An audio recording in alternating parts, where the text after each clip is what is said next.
Welcome back. Today we're going to be making homemade pierogies. If you want the recipe for the pierogies, I'll have the link to my blog down below. You can search up homemade pierogies there. But yeah, let's get started. So I have all my ingredients measured out here. So first you add, oops, don't want that rolling off. First you add 2 cups of flour. And then you do half a teaspoon of salt.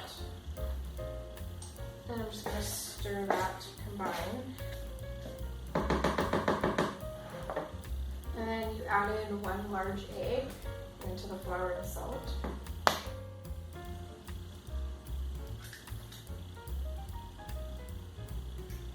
So once you have your egg cracked into the flour, you're going to combine the two.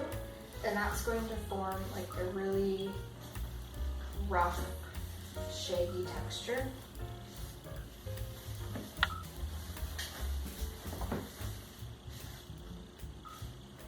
And I kind of like after it's roughly combined, I kind of like to just get my hands in there.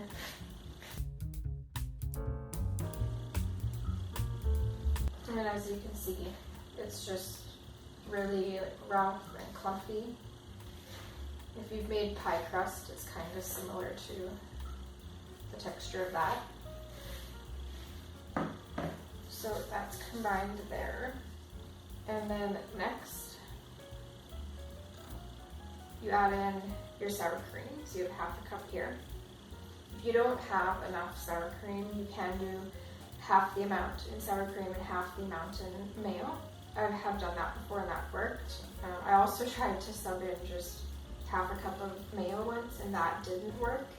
It was much too oily, the dough didn't hold together. It was just a bit of a disaster. I had to throw out all of the dough, which was really sad. So yeah, don't do all mayonnaise if you need to substitute just a little bit just to top up your sour cream.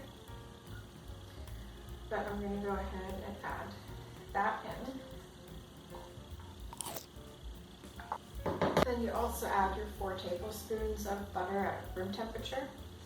I didn't set the butter out beforehand, so I put it in the microwave. It got a little melty, which isn't ideal, but it will still be okay. And then you're going to work all of this together until it starts to form a slightly rough and sticky ball.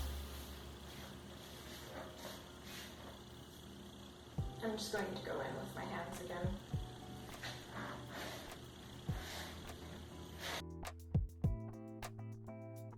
Okay, so that's mostly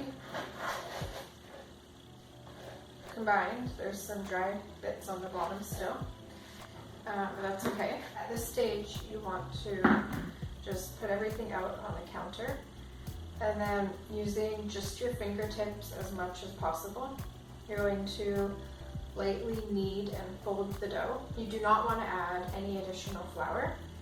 You're just going to work with what you have here, and you're going to knead it just your fingertips as much as possible, like I said, until it becomes a bit less sticky but still quite moist.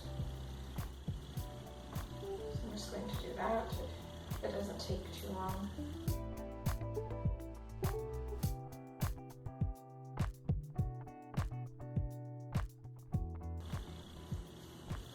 That's feeling pretty good there.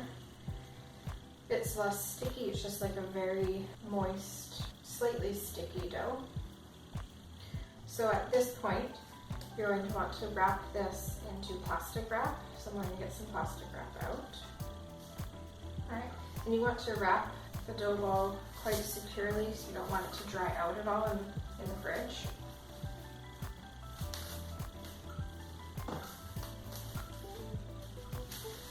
Alright, and then once you have it wrapped like so, you're going to place it in the fridge for 30 to 60 minutes or up to 48 hours. That's because you want it to be extremely chilled when you're working with it, because the warmer it gets, the more difficult it will be to work with. So I'm going to go ahead, I'm going to place it in the fridge for at least an hour, maybe longer. I'm going to go about my chores, get done when I need to, and then I'll come back and I'll show you how we roll it out and how we form them, what kind of filling. Pierogies are pretty versatile, so you can do pretty much any filling that you want. Yeah, so I'll see you guys in about an hour. So it's the next day now, and I let the dough chill in the fridge overnight. That is not necessary to do. 30 to 60 minutes is perfectly fine, but that's the flexibility of this recipe, is if you get busy or you just don't want to do it all in one go, you can split it up over a day or two. Over here I have my pierogi filling. So I just went with a standard potato and cheese filling. So I just made mashed potatoes and then grated some cheddar cheese into it while it was hot, and I mashed it all up like that. Comment down below what filling is your favorite. I've tried mashed potato and cheese with hamburger to make it even more hearty than just a standard pierogi. But I'm always interested to see other variations, what other people do. So just drop a comment and just let me know. So I'm gonna go ahead and I'm gonna unwrap this. And I'm going to grab a knife. Because this dough likes to be chilled when it's being handled, I'm going to cut it in half. And I'm going to place the other half in the fridge while I work with this section. And that's just because when you're working with it with your hands, it gets warmed up and it's not happy when it's warm. It really prefers to be chilled. It will just become really unmanageable and it will shrink up, it won't want to roll out, it's really difficult. So I'm going to place this in the fridge. And I'm going to get some more saran wrap. And I'm going to place this over top to roll it out so it doesn't stick to the rolling pin. Alright, so now I'm going to roll this out to about 1/8 of an inch thick, and then we'll start cutting circles. I have a glass here to do that. The preferable size is about like 2-inch rounds. I think this is a little more than 2 inches, but that's okay. Sorry guys, I've adjusted the camera so you can see what I'm doing here. So I got this rolled out. So I don't measure or anything to make sure it's exactly 1/8 of an inch. Just roll it out until it feels thin enough. Like, it's fairly thin. But if you wanted to get exact, you could try to measure it, I guess. But there we go. So I'm gonna go ahead with my glass, and it's kind of like when you're making sugar cookies. If you've made sugar cookies before, you just cut out your shapes all around. And then when you're done, you ball up the rest of the dough, roll it out again, and do the same thing. And if you want, you can save little scrap bits, and you can add pieces of it into like simmering soups or stews or something like that. It'll kind of be like little dumplings, which is really yummy. So don't waste the scraps. But I'm just gonna go ahead and I'm gonna start making my circles here.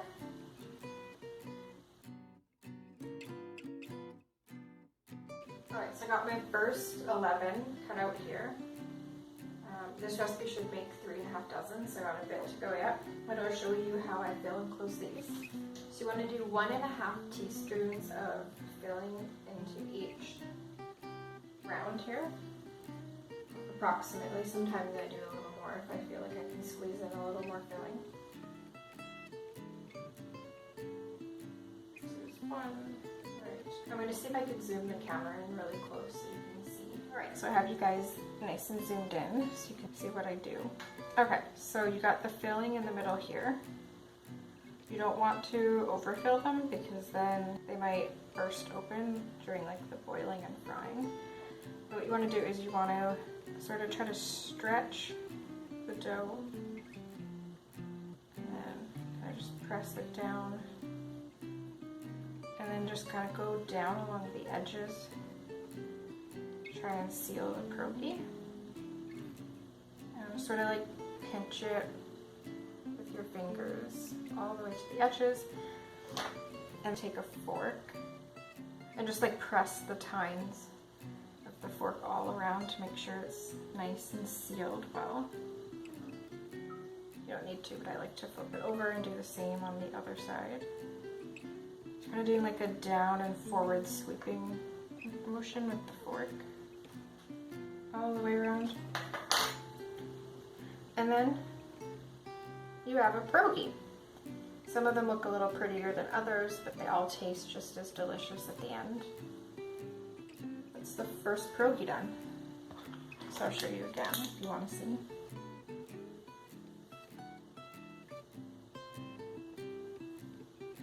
There's 1 teaspoon. There's approximately another half. I usually don't go that precise with it when I do it. Sometimes I'll try to get like a tablespoon in there and just stretch the dough thinner. And it usually works out. You can probably see how like soft and elastic this dough is. It's a really, really lovely dough.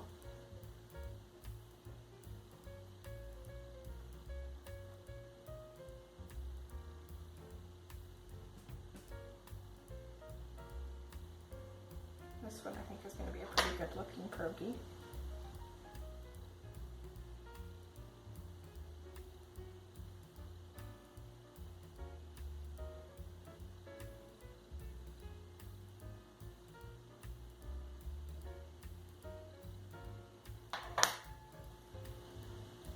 But yeah, there you have it.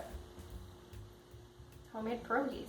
It's very easy to do. It's just a little time consuming, but if you have the time, it's really nice to try. And they're so delicious. They're like the best tasting pierogies I've ever had. And anyone who's ever tried them just loves them. So it's definitely a dish if you're looking to impress someone. I'm going to be freezing this batch. We have company coming, so I wanted to make these ahead of time. Have them in the freezer for dinner one night. They are like homemade pierogies, so each one will look a little different from the next, but that's okay. That's the beauty in home cooking. So I'm going to zoom you guys out now. So I'm going to go ahead and I'm going to fill and fold the rest of these. And I'll put them onto this plate and I'll show you how many I have at the end. And then we'll wrap the video up. Alright, so there you have it. About 3.5 dozen pierogies all folded and filled. Give this video a thumbs up if you liked it and comment below. Let me know if you try it and what you think. And hit that subscribe button and turn on the bell. You'll be notified of all of my future videos. But yeah, that's it for today. See you guys next week. Bye.